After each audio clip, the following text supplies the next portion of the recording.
Again,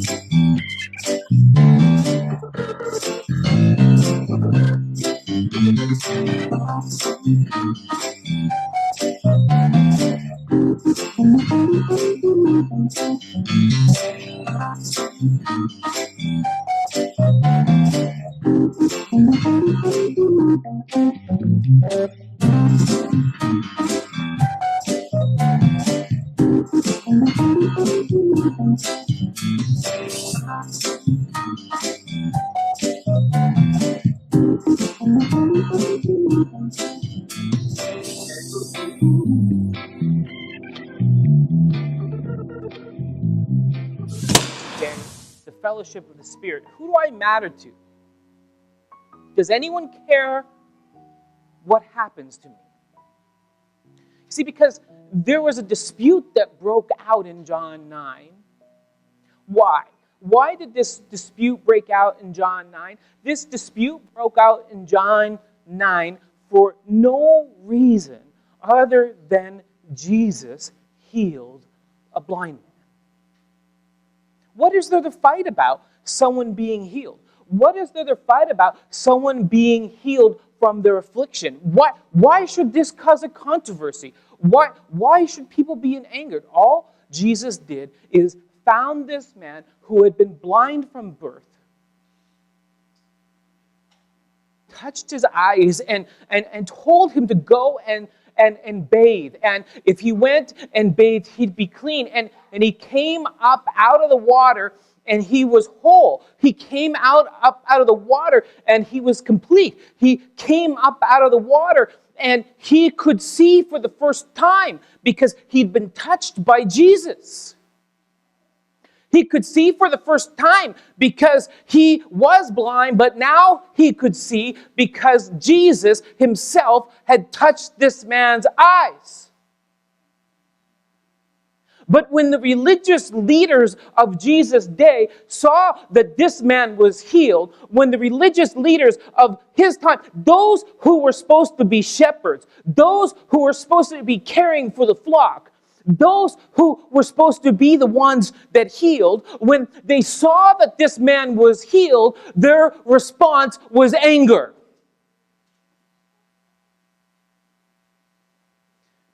Imagine if you were seeing a doctor for treatment of cancer, and he had success, and he healed you, and he was like, "What are you doing getting well?" Or imagine a man who hires a carpenter, and he comes and he fixes his house, and then the man says, "Why did you fix my house?" Or imagine a teacher who teaches his students, or her students even, and they get A's on their report card, and he says to the students, "Why did you do so well?" You see, these people, these Pharisees, these leaders, they were supposed to be the healers in Israel. They were supposed to be the compassionate Israel. They were supposed to be the lovers of God's people in Israel. But when Jesus healed this man who had been blind from birth by simply putting his hands on his eyes and telling him to bathe in a certain kind of water, these leaders, they got furious with Jesus. They got angry with Jesus simply because Jesus had done this thing on Sabbath.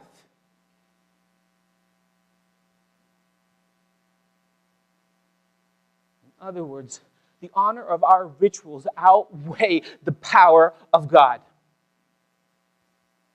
The honor of our regulations are more important than the relieving of suffering. The ability to set a man free should come secondary to our traditions and our customs. They had God in their midst.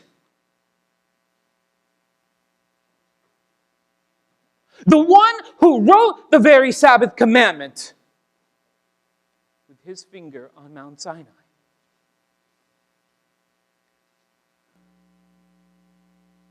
And they're going to accuse him of breaking the law.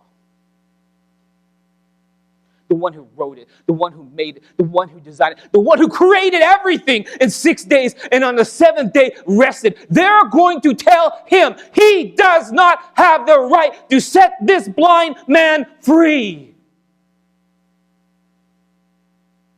But you see, that's what happens That's what happens when we put regulations.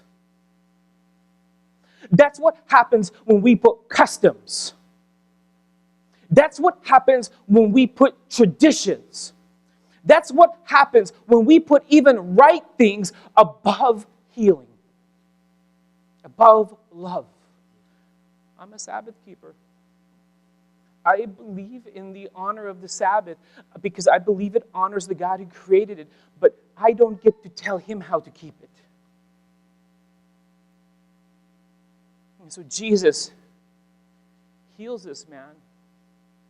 And the very people who should have realized that he's the living Son of God, the very people who should have saw this as the undisputable proof that Jesus is who he says he is, the very people who should have had their heads turned to the scriptures of Isaiah about the one who would set the captives free, they couldn't see it. They could only see anger. And so Jesus begins to tell a parable to both the religious leaders who were there and also to those who are around him, like namely his disciples. And he tells this parable, and he says, not everyone who say they belong to God belong to God. He begins to say things like, not everyone who say they are shepherds are really shepherds. He begins to tell them that there are some people who are good shepherds. They enjoy the fellowship of the Spirit.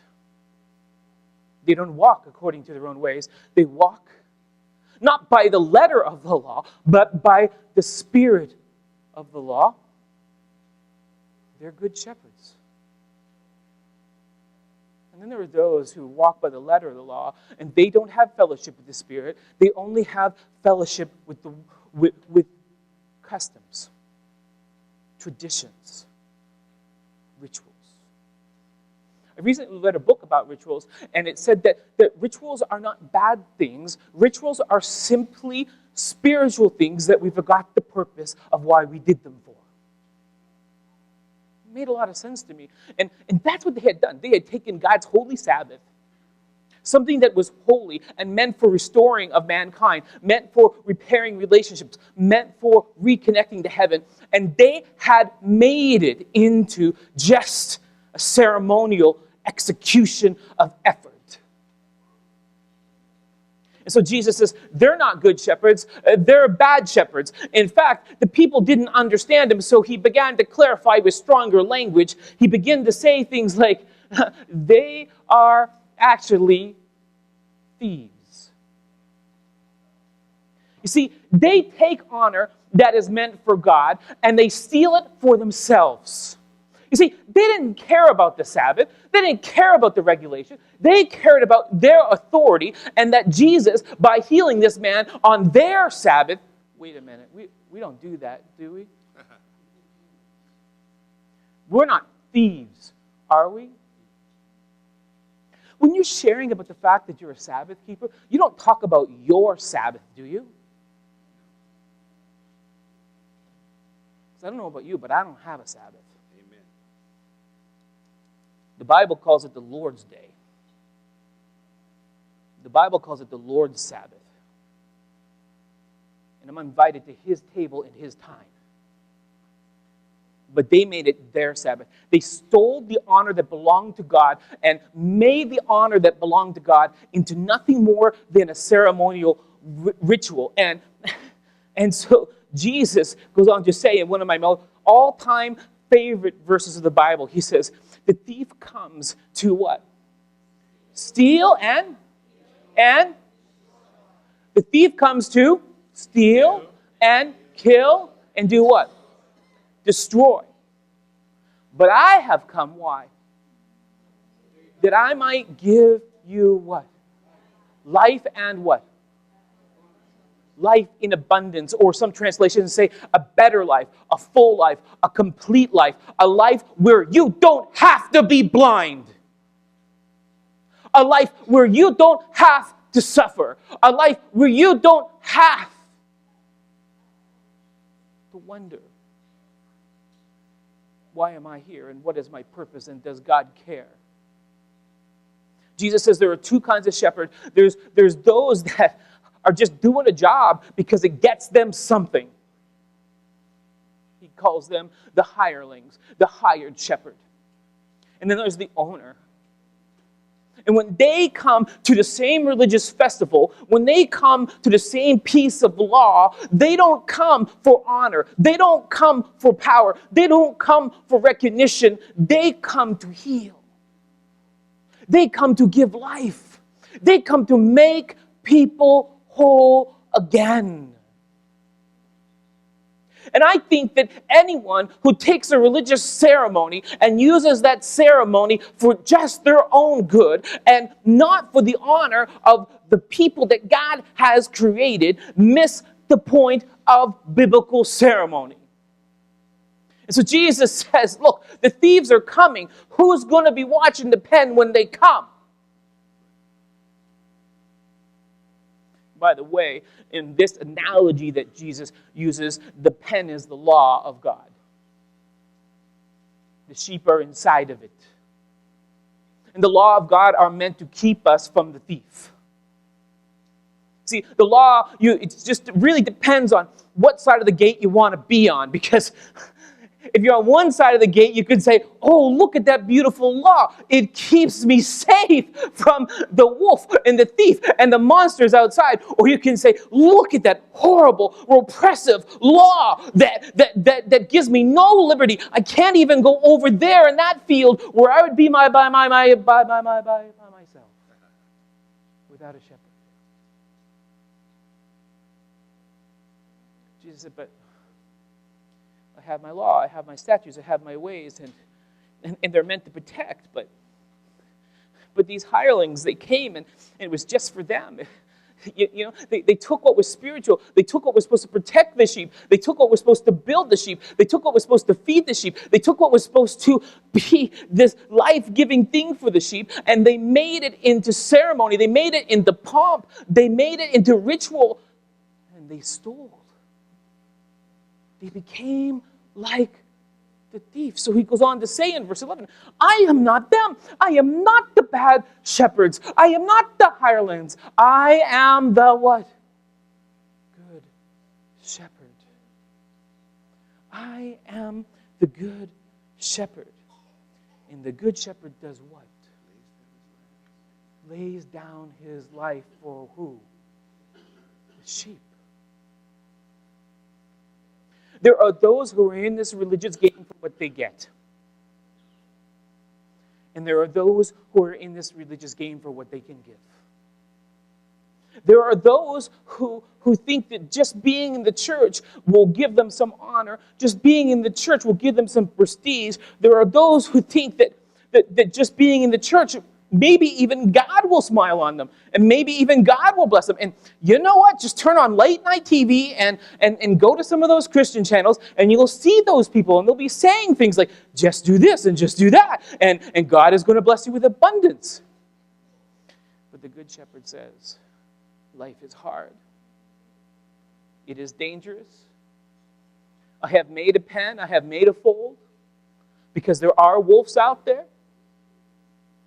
I have made a pen, I have made a fold, I have made a precept, I have made an instruction. I have told you to stay within the bounds of it because they will eat you alive out there. And I will stand at the door of that pen and I will fight off your monsters until it kills me. That is the Good Shepherd. And there's basically two things here. There's the thief and the Good Shepherd. And when we think about it, here's what the thief does. The thief kills. But what does the shepherd do? He lays down his life. When you think about it, what does the thief do? The thief takes all he can get. He takes all life. That's what he does. He's a what? Thief. And what do thieves do? They steal. And what is most valuable? Life. But then there's a shepherd. And he not only gives life, but he gives what? A better life. I don't know about you, but I'm tired of settling in life. And I'm tired of getting through life. And I'm tired of just making life go from week to week. Maybe I will never be rich, and I may always live to some degree from paycheck to paycheck, but I don't have to live day to day. Because I have a Father. And I enjoy the fellowship of the Spirit.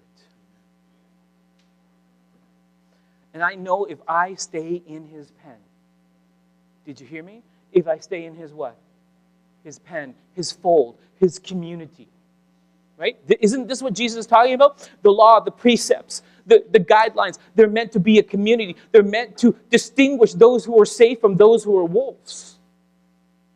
As long as I stay within that community, I have safety. As long as I stay within those rules, I have safety. I have a shepherd who will fight off the wolves. I have a shepherd who will fight off the thieves. I have a shepherd who has a rod of iron. In the book of Revelation, what monster wants to come up against him? Jesus says, I am that shepherd, but he who is hired, he who is what? He who is hired, a hired hand, and not a shepherd, who does not own what? Does not own the sheep, has no investment in them, sees the wolf coming and leaves the sheep, leaves the gate open. And the wolf does what?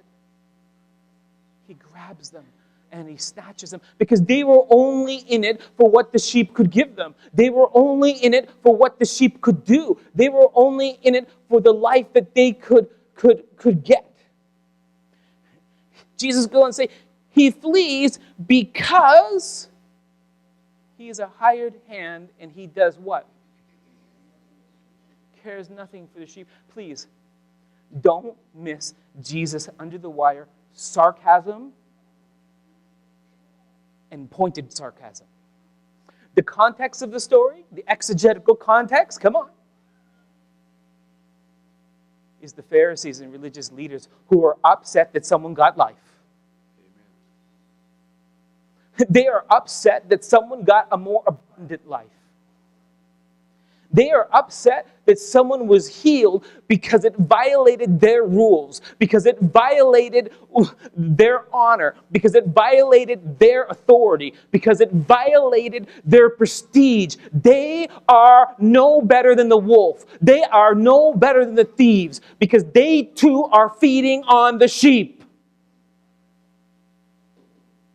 And Jesus says you cannot trust them. They are those who are involved with religiosity, not compassion, not love, not grace, not mercy. They are those who come to church not to give to others. They are those who come to church not to invest in others. They are those who come to church not to heal others, but to get while the getting's good and leave when it gets hard. Jesus says anyone who leaves when it gets hard, they don't have ownership in their flock. They may have a flock, but they have not bought into their flock stock. They have no fellowship with the Spirit. They know not its voice. They are looking out for each other. So Jesus, again, he contrasts it in verses 14 and 15. He says, but not me. I am the what? The good shepherd. I have fellowship with the Spirit. I am the good shepherd. I know who? My own. And my own know me. Just as what? My Father knows who? Me. And I know my Father. And I lay down my life for who? The sheep. Do you have fellowship with the Spirit? Do you have fellowship with the Father? Are you willing to sacrifice for the betterment of others? Or are you just in this game? Are you just in this church? Are you just in this religion? Are you just in this Sabbath for what you can get out of it? Because that's the difference between investing in the stock of the flock and being a hireling of the herd.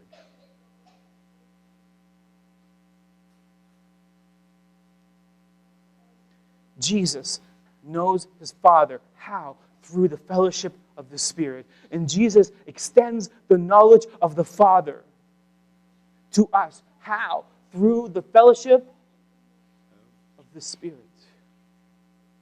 Because Jesus is in constant communion with his Father, he wants us to be in constant communion with him. And that communication device that he used when he was on earth to communicate with the Father is that same communication device we use now to communicate with Jesus. And that is called the Holy Spirit. And we communicate with him through prayer. We communicate with him through the reading of the Word. We communicate with him through Bible studies and sermons, but we also communicate with him through this song service that we had here this morning. We communicate with him through praise. We communicate through him through worship. We communicate with him through saying, I am just here today and gone tomorrow. Who am I? I am who you loved. I am who you laid down your life for. I am who the fellowship of the Spirit told you who you were, Jesus, so that I would know who I am, solid rock. This connection that Jesus had with his Father through the Spirit, he wants us to have through him. And he goes on to say one of the most famous passages in John, which it gets quoted a lot. I have sheep that are what? Come on, we got to know this. I have sheep who, what? I have sheep who are not of his fold. And it's true. Jesus has sheep who are not here today. Jesus has sheep who are missing today. Jesus has sheep who I have prayed for all week who are still not here today. Jesus has sheep who are not of this fold today, but they are still his sheep. And if we are not hirelings, then we're going to pray for them. If we are not hirelings, we're going to seek them. If we are not hirelings, we're going to make what we do about reaching them. Otherwise, we can just point fingers at all the apostate churches out there, and we can just point fingers at all the sinners within our church, and we can just go back to living in ritual. But hear me, church. Hear this thought. Those who live in ritual never enjoy the fellowship of the Spirit. Ritual is the easy thing. I can get here at 9:30 and I can leave here at 12:30. I can even get a meal in, and that's ritual. I can fulfill my needs. I can fulfill my requirements. I can fulfill my duty. I can do my song service. I can teach my Sabbath school. I can set up my tables. I can film the service. And it can still be all ritual. But real worship is fellowship with the Spirit. It is why we do these things, because we're not hirelings, because we know that Jesus has sheep that are not of his fold. I must bring them also. Listen to me. Why? Because they will hear his what? Voice. Too often the church is willing to give up on the difficult to reach. Too often the church is willing to give up on people we think don't have ritual interest. Too often, we are willing to give up because we may have once believed they would come, but we have stopped believing they will come. But Jesus says, I have sheep who are not of this fold. I must bring them what? Also, and they will what? Listen to my voice, so there will be one flock. We talk about this often in the context that we don't know in an end-time scenario where people are going to come from and from what religions they might come out of. But what we do know is that through the fellowship of the Spirit, Jesus is calling people from every nation, right? We sang about that today, didn't we, Marvin? Yeah, we did. We have our flags to honor that idea that Jesus will call people from every nation. Jesus will call people from every religion. Jesus will call people from every walk of life, those who are socially economically rich and those who are socially economically poor. Jesus will call people of every race. Jesus will call people of every political spectrum. Jesus will call people that are not his, but who he wants. And they will what? Hear his voice. And there will be what? One flock. Now, often we talk about that in terms of prophecy, and we talk about that in terms of end-time scenarios, and we talk about that in terms of, in the end, there's just going to be this one big group who are all following Jesus, who came from every place. And I believe that, but who hears his voice? The fold. What's the fold? The pen. Those who come inside. There's a reason there's a pen. There's a reason there's a church. There's a reason there's an organization. Jesus' voice has to call people someplace. And he has decided to call them to Solid Rock. And to every other local church, but we are Solid Rock. But sometimes what we forget in Jesus calling to all people, in all places, in all nations, is that he's also calling you. Sometimes we get caught up with the people he's going to call from the other nations, the people he's going to call from the other churches, the people he's going to call from the other religions, the people he's going to call from across all the aisles that divide us, that we forget that Jesus is also calling you into the fold, into the pen, away from the hirelings, away from the thieves, away from the murderers. It's true, the grass is always greener on the other side. But I'd rather be on padded down, matted down grass than fodder for the thief.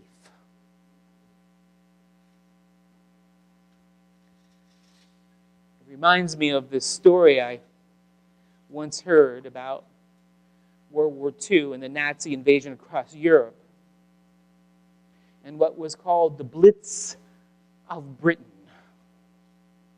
And the Blitz of Britain basically went on from September of 1940 to May of 1941. And Hitler tried, as he tried to take all of Europe, he tried to take London. And he bombed, and he bombed, and he bombed Britain, and particularly London. And it went on for almost a year, about 9 months, if I've counted it right in my head, and over 40,000 civilians killed. And as this bombing was going on, a story that I heard was about a father named David. And David had a son named Billy. And they'd been listening to the radio. They'd been tuning in to the evening broadcasts.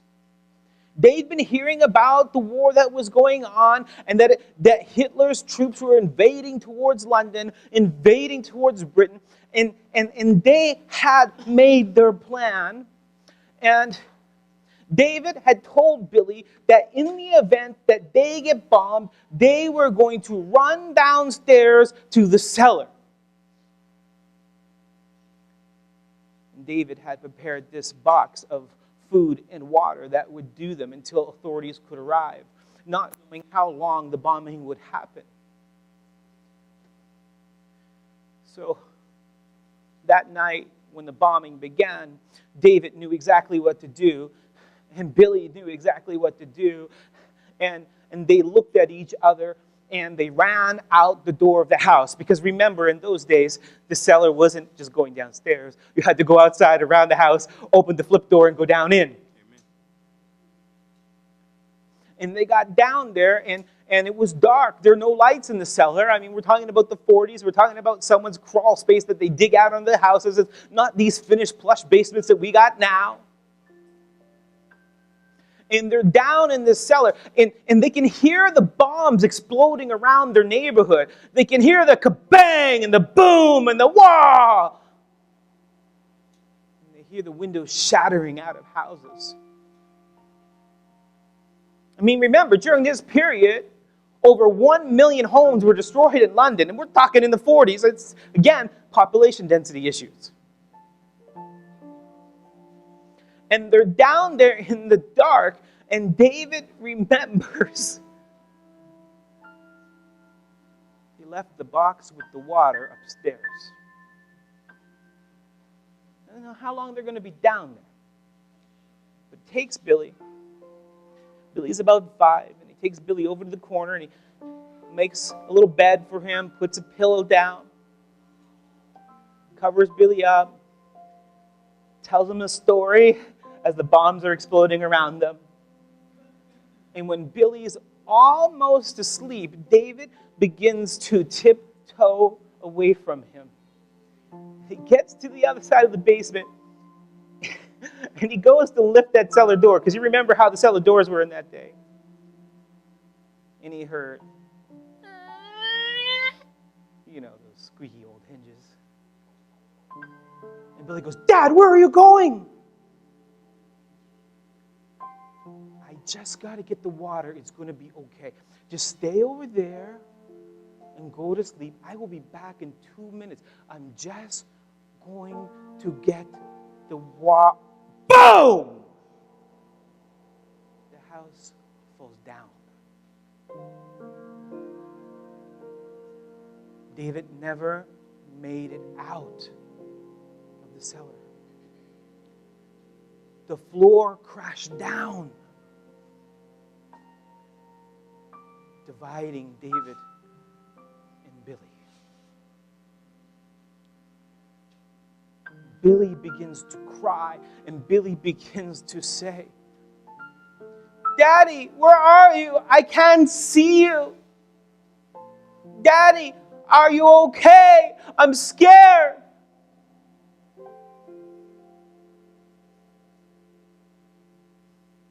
For a long time, there's nothing but Billy crying.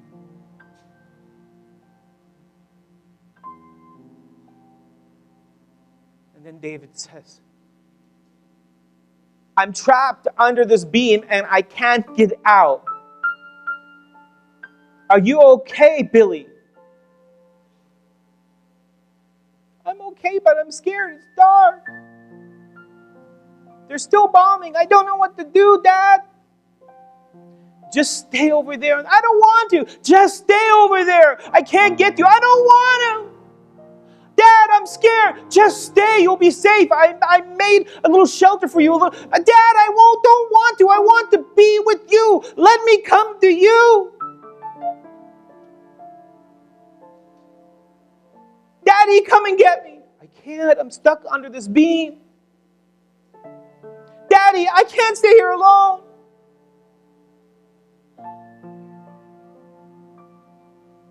"Billy,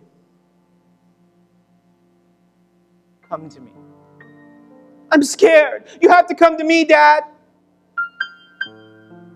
"I can't. I'm stuck under the house. Dad, you have to!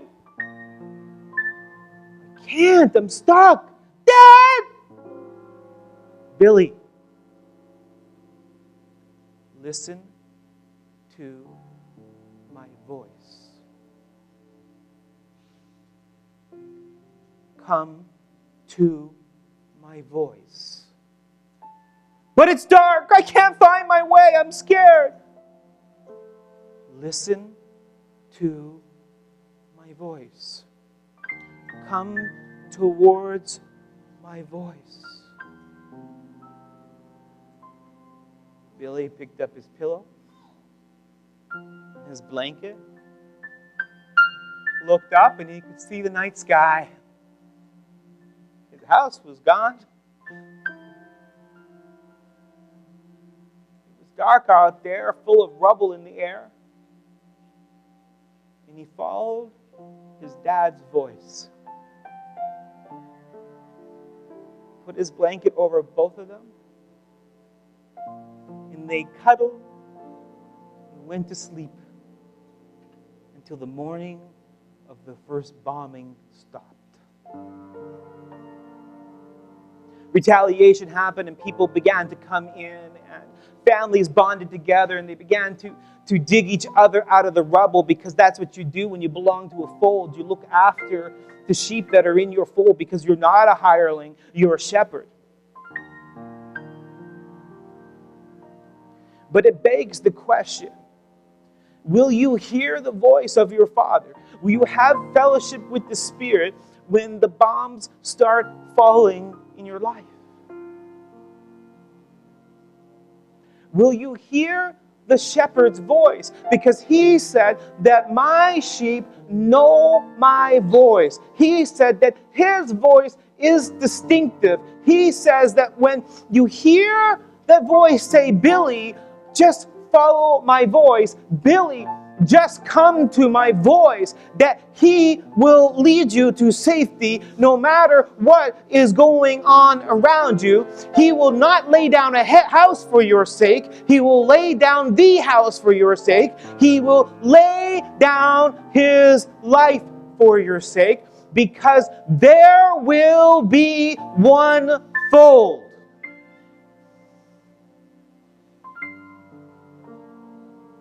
Safety is in the fold. Do you enjoy the fellowship of the Spirit, which is the voice of the shepherd, which is the voice of your Father, calling you to the fold of safety as the bombs fall around your life? Marvin, will you lead us?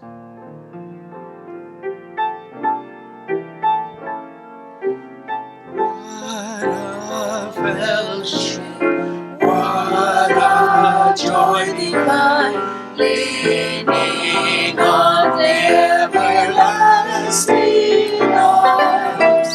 What a blessedness, what a peace is mine, leaning on the everlasting arms. Leaning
safety leaning on the arms of your Father. There is safety staying in the fold of God. And yes, there is a fold out there that we have to go rescue. Yes, there is a fold out there that we have to bring in. Yes, there's a fold out there that we have to make room for. Yes, there's a fold out there that we still believe will hear His voice. But the good news today is you are part of that fold. I am actively preparing people for baptism. If you need baptism, I would invite you to join in that subfold that is preparing for baptism. There's a place on your card if you want to prepare for baptism. There's a place on your card if you want to study the Bible and find out more about what we believe in the Bible. There's a place on your card if you want to not be a hireling, but to be a shepherd. It's called, you would like to serve in the church place on your card. There's a place on your card so we can pray for you. Pray for whatever bombs are falling around your life. But let's sing this last verse. Let's sing it like we're really going to lean on our Father's arms.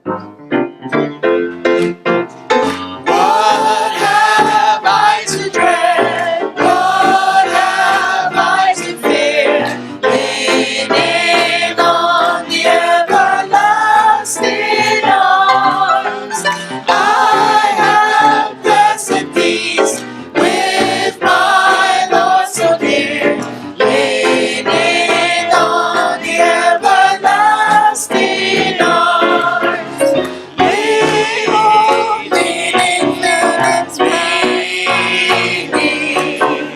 safe and secure from all alarms. Leaning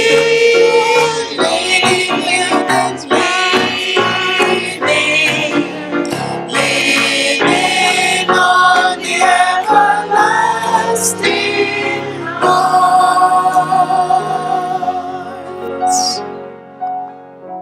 Dear Heavenly Father, as the bombs fall around our lives, the good news is we are of the fold. The good news is you have made a pen of protection. The good news is you taught us how to differ between the hirelings and the shepherds.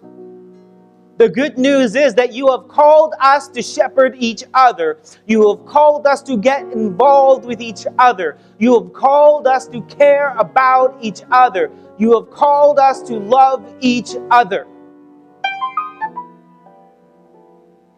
Let your grace, let your mercy, and let your power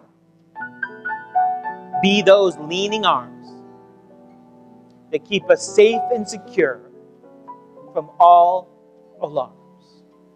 This is our prayer. In Jesus' name, amen. Amen.